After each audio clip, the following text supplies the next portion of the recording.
Hi, everyone, and welcome to this episode of Getting to the Point. I am your host, Cindy Skalicki, and today I am bringing you Jana Sanchez. Hi, Jana. It's so great to have you here. Thank you, Cindy. I appreciate the opportunity. Absolutely. Well, for our audience, for those of you who aren't familiar with Jana, she is just an amazing woman on many levels around the northern Colorado area. But I'll give you a sense of how I met Jana. When I came on the scene and opened On Point Communications back in 2015, almost 5 years ago, which is hard to believe, I hung up my, isn't it? I know.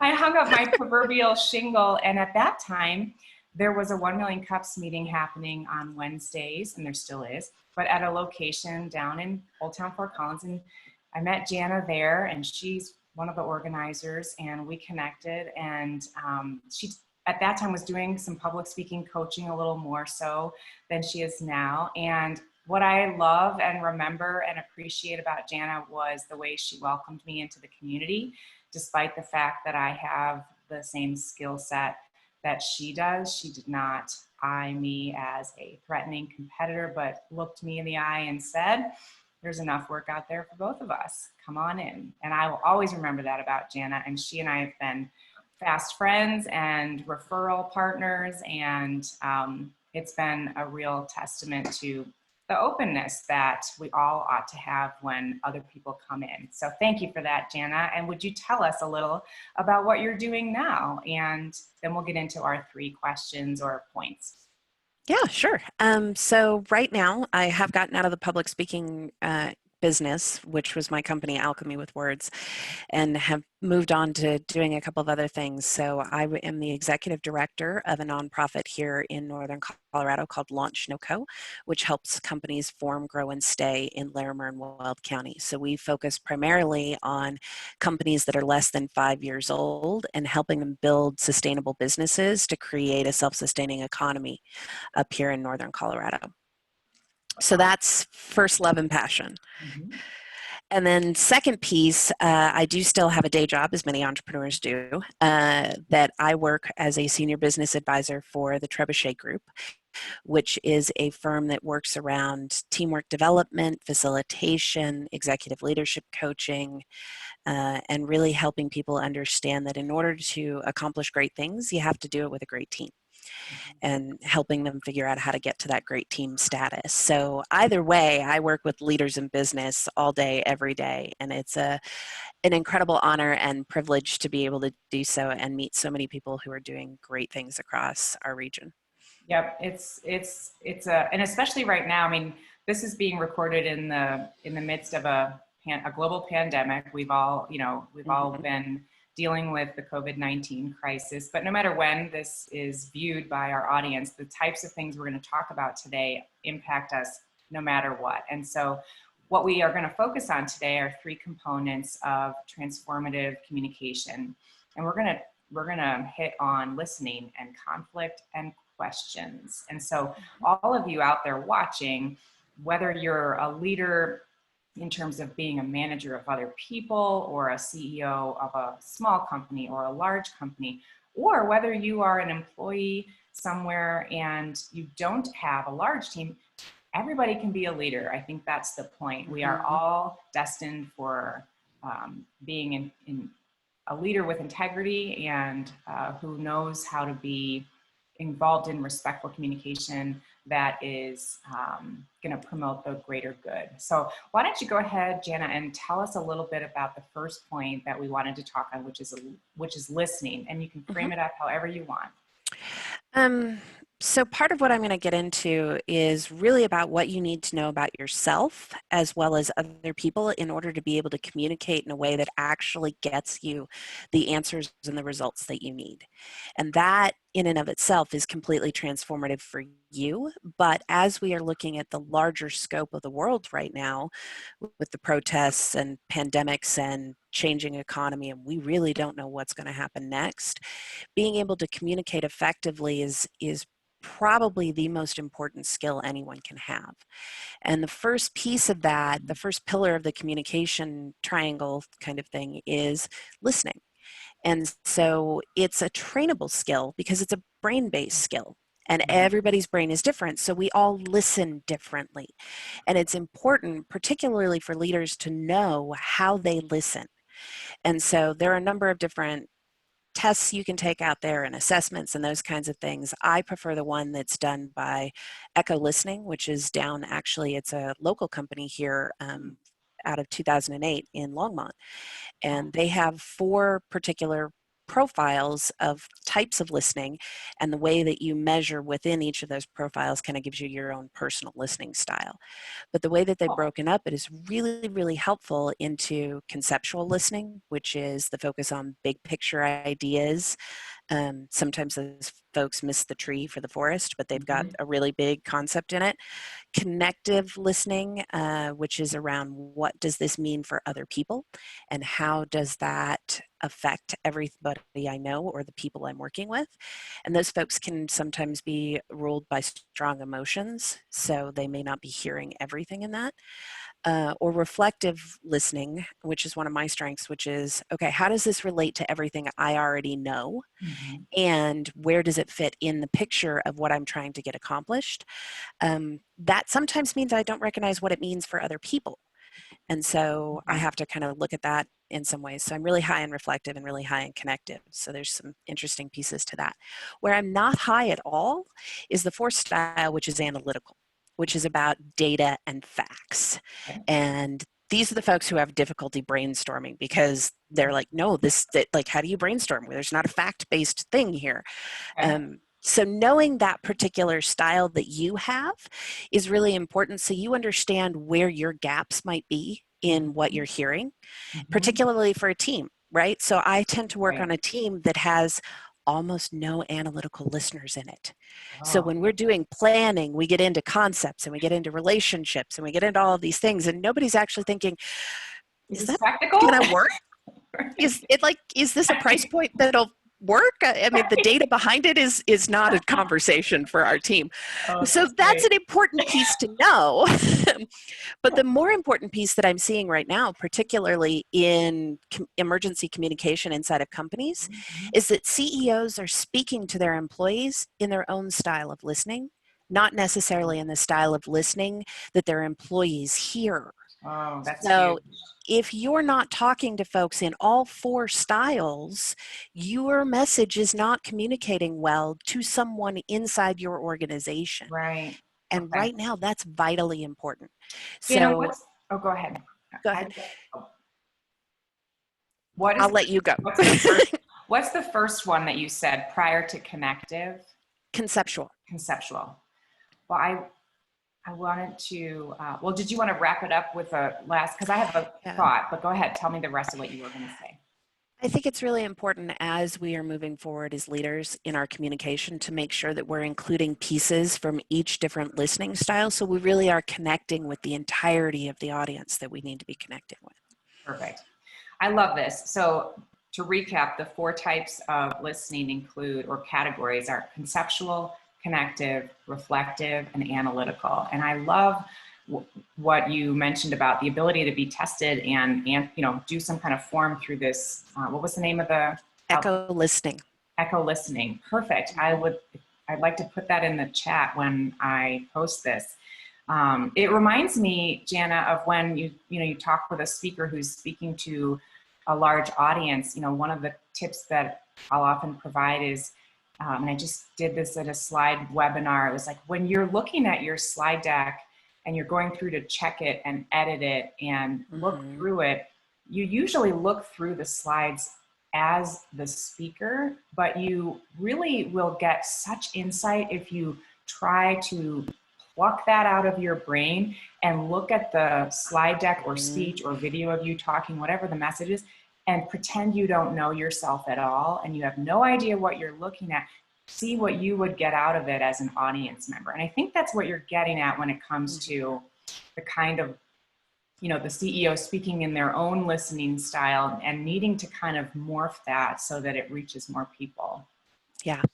I mean, you don't give the same presentation to a group full of conscious capitalism folks as you do to a group full of engineers. They Right. listen very differently, and you may want to give them the same presentation, but it's not going to land the same way with either of them. Got to know your audience, right? Yeah, Exactly. Awesome. Well, that was super awesome, juicy stuff. What about our next point on conflict? What sure. should we know about that when it comes to transformative communication? Right. So conflict is vital for decision making. And this is the part that people don't necessarily like a whole lot because nobody likes to get into conflict, but conflict lives on a spectrum, right? Mm-hmm. And on one end of it, you have personal attacks, which we don't like. And Mm-hmm. on the other end of it, you have complete avoidance or apathy. And we tend to call this the disease of niceness, the thumper rule. If you don't have anything nice to say, you don't say anything at all, which doesn't actually move the conversation Mm-hmm. forward or the problem forward at all. So if you're living in the middle of that spectrum, right, where you're talking about ideas and concepts and really debating about it and bringing in other people's perspective and experience, then you know whether it be a personal decision for you or your team making a massive strategy decision for your organization, you know that you've got all of the information and possibilities and perspectives in there that really helps. But people come to conflict in their own particular style, right? Sure. And I love assessments, I'll admit it. There's a Thomas Kilmann Institute, the TKI assessment, which puts people into buckets about what style of conflict they have.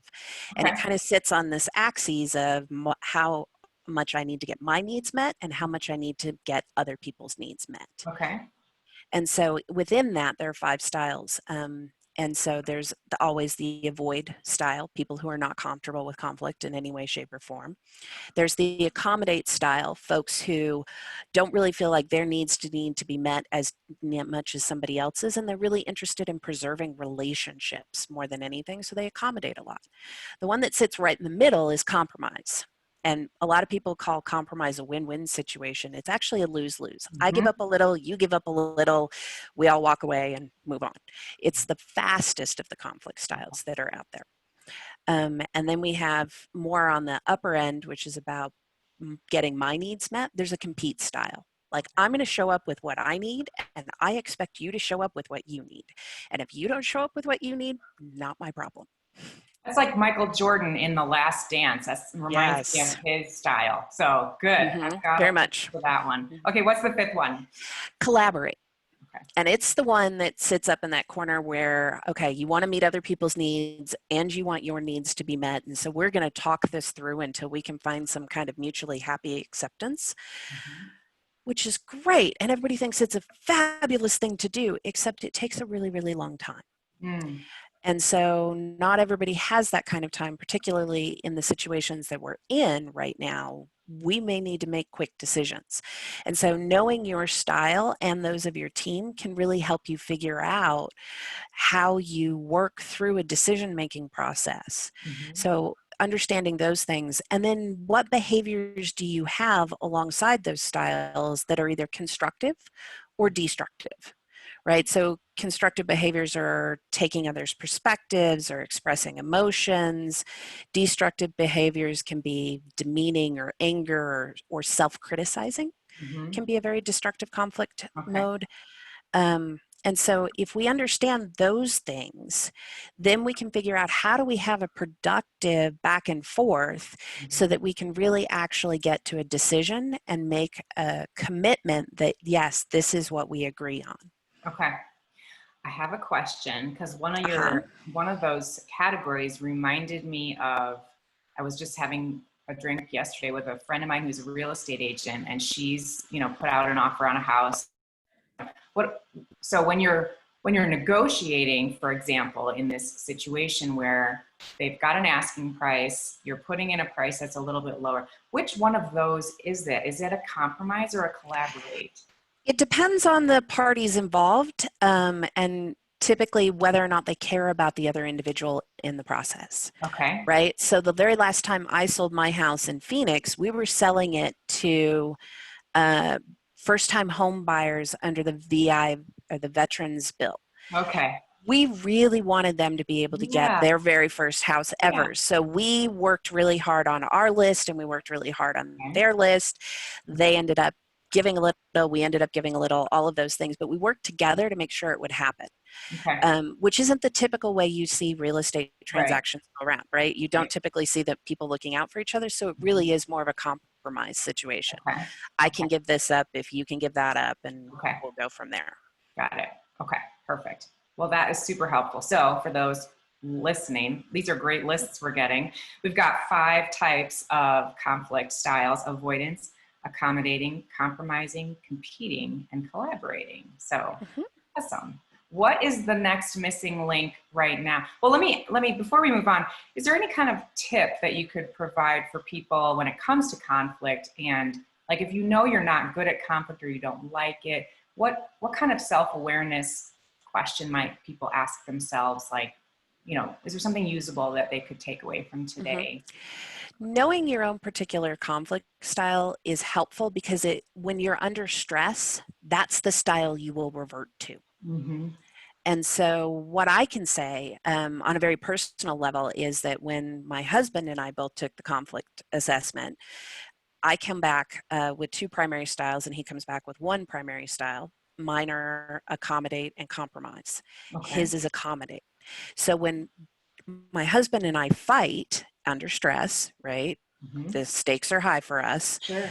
I'm over here trying to get his needs met. Mm-hmm. He's over here trying to get my needs met because we both want to preserve the relationship. Sure. But nobody's actually solving the problem in the middle. Yeah. So knowing that, we have to shift into something else because I'm like, no, whatever you want, dear. And he's like, no, Yes. whatever you want, dear. And then you're Right. stuck with nobody gets anything. Right. So on a personal level, that was really helpful when we figured that out because it changed the way we interact. And Yeah. we can be aware of saying, we're going in circles here. We got to do Right. something different. Like, all So right, I will shift into compromise. yes, which one of us wants to compromise and put something on the table that's action oriented? Who's got the data point, right? Right. Okay, let's do something. That's a perfect example. Thank you. Okay, our third piece is all about questions. And this is such a juicy topic for me because I'll just lead in with this. As kids, I'm probably not alone in being told that, or feeling that asking questions was showing that you didn't know things and that it was not a good strategy. And You'd be amazed at how many CEOs still believe that. it's true. And it's a very deep and ingrained belief system that people carry with them, sometimes through their whole lives. But in one experience I had when I was at the ad agency I worked at early in my career, BBDO, I have a blog post about it, but it was the result of not asking the question that I should have asked that turned the corner for me on asking questions. And I love thinking about the kind of question that I can ask that demonstrates that I've been listening, demonstrates the knowledge I'm bringing, and is more of a nudge to, have we thought about this, or what are you, demonstrates integrity and intellectual, forward motion. Like, question asking is the best way to demonstrate your skill set. So take us from there, Jana. At least that's my kind of, that's where I'm coming from. This is the part that I think when we talk about communication, we ignore most often. And what questions you ask and how you ask them either open up a conversation or they close it down. Yep. And people don't understand necessarily how that question is landing on someone else. So one of the very first things I talk with leaders about is when they're not getting the answers they need from their team members in their one-on-ones or those sorts of things, I ask, how many why questions do you ask of them? And they're like, tons. And I'm like, great. Do you understand that why is the most judgmental way to ask a question? And that people are having to justify themselves to everything you just asked. Good point. Love it. And so that puts us on a defensive. It puts us in a conflict stance. and it activates that fight or flight response inside us internally. And now we're not thinking with the forward part of our brain, Right. right? Now Yeah. we're thinking in the back part of our Yeah. brain. And so you're not going to get the kind of answer that you really Mhm. want. Mhm. So, and there are other, we have the 6 questions that we all grew up with: who, what, when, where, why, how, right? Who questions tend to be accountability questions and should probably fall in the very last portion of any conversation that you're having, right? Because those are already after decisions are made. And now you're talking about accountability and commitment. So really, to get into the meat of helping people find their own answers and be, especially as a leader, help them move themselves forward rather than you always providing advice and answers to them, you really want to be asking how questions. Mhm. You Okay. really want to be asking what questions, right? Yeah. In terms of, how do you see that working out? Mhm. How do you propose that we as a company shift? Where are you pulling those things forward? Mhm. Perfect. I think the why question I'm kind of sitting with because,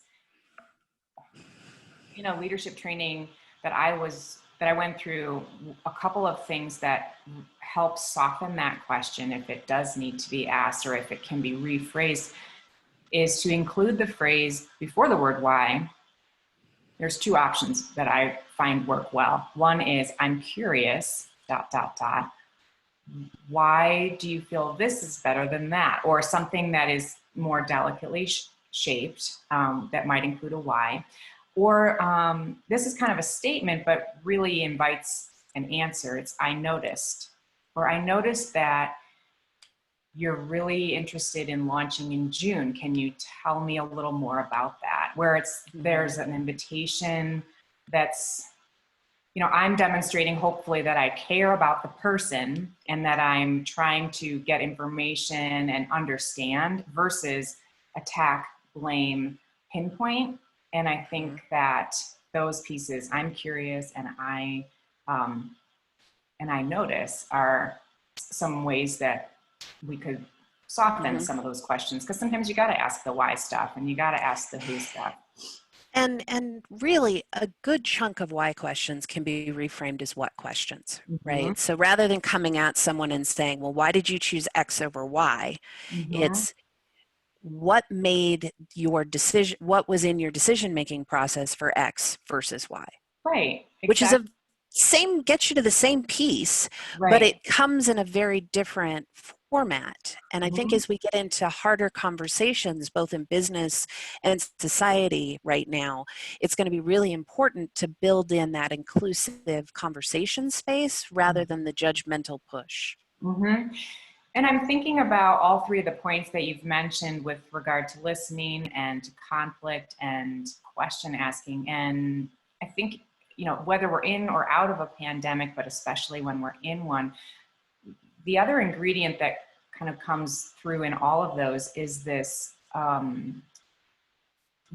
trait of, or this behavior of empathy and otherness, like being mindful of other people and where they are now, what they're dealing with, and just wanting always to express this mutual respect toward others that should be the horse that drags the cart, I think. if that, Yes. um, and I'm sure you see that a lot in teams, just Mm-hmm. when there's a lack of that, it comes out, guns a-blazing, easy to see, right? The thing I find that leads to what you talked about, having more empathy and caring and those things, is the self-awareness. When you know Mm-hmm. yourself really well, then it helps you understand how you are presented to other people and where you might have some edges you might want to Oh, I love it. round out a bit. Exactly. Well, what I'd like to do when I post this is include the 2 resources you gave to do those Absolutely. Hmm. tests, the echo, and then there was a conflict one, the Yeah. study, the website. So I'll make sure that I circle back with you about that. I'm going to flip the tables slightly, and I'm going to start with a quick book recommendation, and then I'm going to ask you for Hmm. what you're reading right now. But I happen to be reading one that's related to these topics. I'm reading one, and I don't know the author's name, but it's called You're Not Listening. It's fantastic. Hmm. It's kind of a judgmental title, but it's attention getting. But I've just gotten through the first couple chapters, but it's about listening and how, you know, it is one of the most it is the most understudied part of the body of communication literature that exists, because everything is Yes. always about speaking and, you know, doing and communicating, meaning outward, you know, Mm-hmm. communication. But I'm loving the stories that are in the book and the way the author, she's a journalist and she's a very, so she's attuned to listening. There are certain, you know, professions that really are prone to Mm-hmm. doing a lot more listening, and all of the types that you mentioned. Yeah. So it's called You're Not Listening. It's got a white cover with colorful letters. I'll post that in my chat for this as well. But tell me what's on your bedside table, or your proverbial bedside table, that you're. You warned me well enough that I actually went and grabbed them. So I actually have 3 right now that are on, and the one that is fun is Terry Pratchett, who Okay. is my favorite author on the planet. So he's a Really? fantasy writer who was just recently, a few years ago, passed away, but he's got 40 million copies of his books out worldwide. It's fantasy stuff. It is amazing, and this particular one I reread often because it's about how trolls and dwarves stopped their war between each other and really began to understand how they coexist. And Cool. it's done in the most hilarious way, but it Okay. also really feels like it can help me get through where we are right now with the George Floyd protests and everything else, and giving me that hope that maybe there's some chance at reconciliation among various Mhm. groups. Mhm. So but it's Okay. Good fun one. and yep. And then I just started this one, so I'm not terribly far into it, but it is The Signals Are Talking. And Okay. it's about how you take the trends of today and translate them into tomorrow's actions. Okay. So really understanding what you see now and Mhm. how you extrapolate what's going to become the next business trend moving forward, Nice. Wouldn't we all love which to know that? we might be needing right now. So I went digging for some books to figure out, like, how do I actually figure out what's coming down the pipeline, given that we're in an economic uncertainty that we've never been in before. Yep, exactly. Um, and Perfect. then the brain book I'm reading right now, which has been beautifully written and is just fascinating in so many ways, is Sapiens, A Brief History of Humankind. Nice. And one of the reasons I got into this and have spent some time looking at it is that Andy Stoll, who is with the Kauffman Foundation, actually did a presentation around how the history of humanity revolves deeply with entrepreneurship. Cool. And that's really dear and near to my heart. Yeah, So I'm wow. kind of diving into that to see where he found those correlations and what that looks like. I think I might want a book review from you on that one. That sounds super interesting. Those are kind of two things you might not normally put together, but that sounds super interesting. Wonderful. Well, great. Thank you so much, Jana, for joining us today. If the audience would like to hear or see more of Jana, she leads our 1 Million Cups chapters here in Northern Colorado every Wednesday morning at 9 a.m. Currently, those are happening on Zoom. Normally they happen at the Articulate in Mhm. Fort Collins at, I think it's 324 Jefferson, which The hopefully fact with that you can pull that out of your head is impressive. I know, I know. Well, I meet a lot of people there for coffee before or after that meeting, and I've had to send a lot of people that address. But that's a great place to get to know Jana a little bit more. But she's one of the most inviting and giver-oriented people that I know in the community. Thank you. So thank you for everything that you do for entrepreneurs and people in general in this area. Do you have any final thoughts before we wrap? No, if people are interested, I'm always available. You can reach out to me through Launch Noco, and I'm happy to sit down and chat with everybody. Yeah, wonderful. Awesome. Well, thanks, Jana, for walking us through listening and conflict and questions as we tackle transformative types of communication. And we will try to do a follow-up another time to see how those books ended up. That sounds like a fun idea. That's great. All right, everybody. Thanks for joining us today, and we'll see you on the next episode of Getting to the Point. Until then, get out there and nail it. Bye-bye.